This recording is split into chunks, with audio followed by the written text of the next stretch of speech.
Pokemon GO's most beloved events is returning this week. We have brand new Pokemon GO debuts. We have a certain costume Pokemon returning. We have shiny boosts to talk about. We've got some amazing bonuses that we want you guys to really take advantage of. And right at the end, we're going to discuss some top targets because there are some brilliant Pokemon in here. This is the Water Festival. Go with us.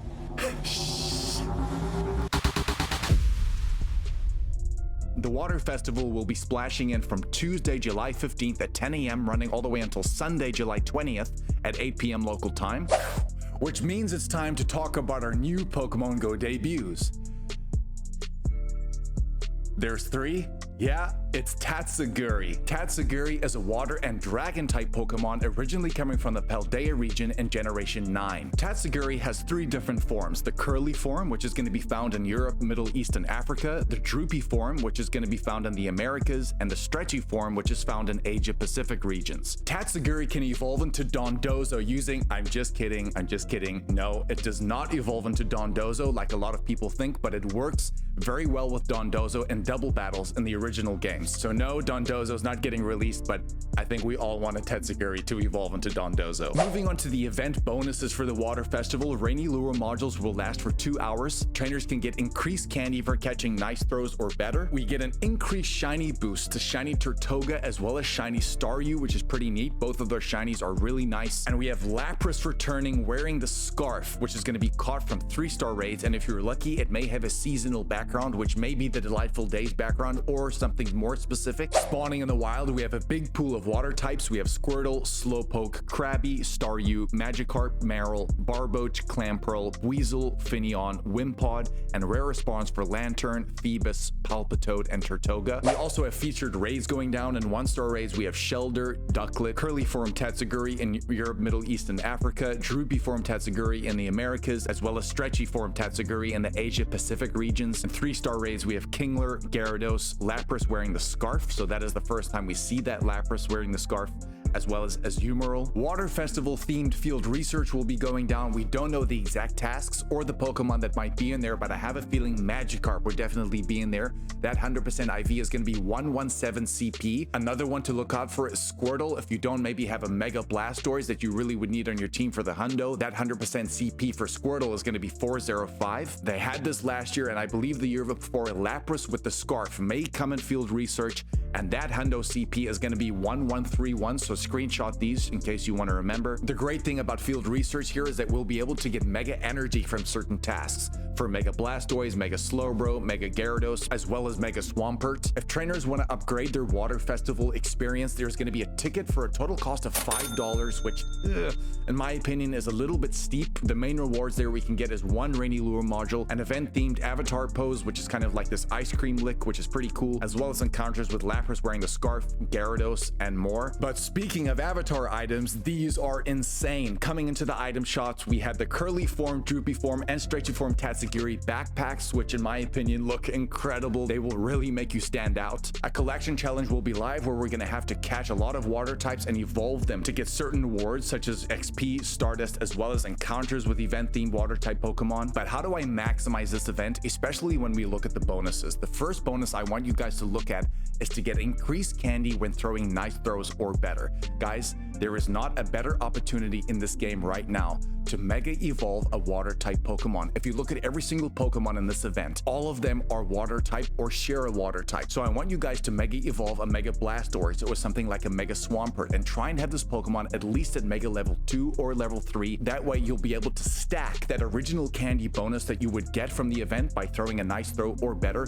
But more than that, you're going to get a candy boost, and even more than that, you're going to get an XL candy boost, because remember, a Mega level 3 Pokemon gives you an extra 25% chance to get XL candy as well. And there are definitely a lot of Pokemon on this list that you want the XL candy for, so please do not sleep on this. Mega evolve your water types. Moving on swiftly, don't forget about those Rainy Lure modules. They're going to be lasting for 2 hours, so if you're in like a stagnant area where you're not going to be moving around a lot, maybe drop 1 or 2 lures, and for 2 hours, water types will be drawn to those lures. But don't forget to also evolve your Sliggoo into Goodra. We did have a Gumi Calm Day, so maybe you guys have got your Goodras, Gyarados already, but if you do have a Sliggoo in there that you want to evolve into Goodra, that is the only Pokemon that can evolve around a rainy lure module, so remember that. Next up is Stardust gains. Guys, if it happens to be raining during this event, you could be very lucky because every single Pokemon will be weather boosted, and yes, there is no Stardust boost. However, there are 3 Pokemon in the spawn pool that are going to give you extra Stardust. The first one is going to be Staryu, of course coming with that shiny boost, but every single Staryu you catch in this event is going to grant you 750 Stardust per catch. Guys, that is really powerful,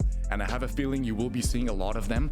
The next one is going to be Pulpitoad as well as Lantern. These Pokemon are first stage evolutions, which means every single one you catch is going to be 300 Stardust per catch. So remember, if it's raining or if you're seeing a lot of these spawns, throw in a star piece and you can really maximize your Stardust gains. Please go after that shiny Turtoga because it is boosted. That shiny Turtoga going into Caracosta, it's probably my favorite color, so just go after that too. A quick reminder as well that on Tuesday the 15th from 6 to 7 p.m. local time is going to be Phoebus Spotlight Hour, or Phoebus, however you guys say it.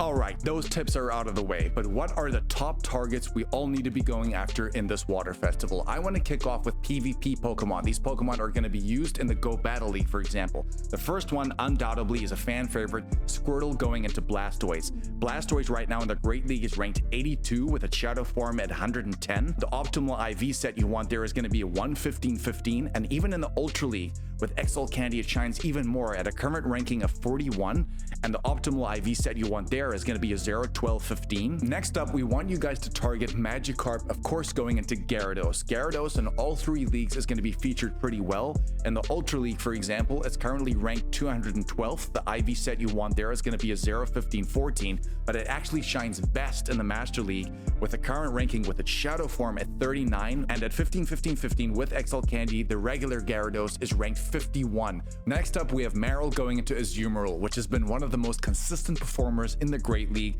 Azumarill right now with XL Candy is currently ranked in the 50th spot, and the optimal IV set you want there is going to be a 0-15-15. Next up, we would definitely look at Barboach going into Wishcash. Guys, Wishcash in the Shadow form in the Great League right now is taking the 72nd spot, and the regular form is taking the 98th spot. The best IV set you want there is going to be a 0-14-13. For me, this next one might be one of my top targets, especially when it comes to the Go Battle League. Wimpod will be in the wild, and let me just tell you, in all 3 leagues, starting off with the Great League, it's taking the 13th spot, which is incredible. The IV spread you want there is a little bit unusual. It's going to be a 0-8-15, so remember to screenshot that because it's not the easiest to remember. In the Ultra League, it's ranked 1 higher. It's ranked 12th, and the optimal IV set you want there is going to be a 1-14-15. But even in the Master League, it breaks into the top 50 at a ranking of 48, which is very rare because for a bug type Pokemon, that's not very usual, but because it takes on that water typing too, guys, with XL Candy, a 15-15-15 Golisopod is going to really serve you well. And the last GBL Pokemon we're going to focus on is going to be Lantern, which is of course spawning on its own in the wild. Lantern in the Great League right now is ranked 131, and certain metas is very good to use because it's very bulky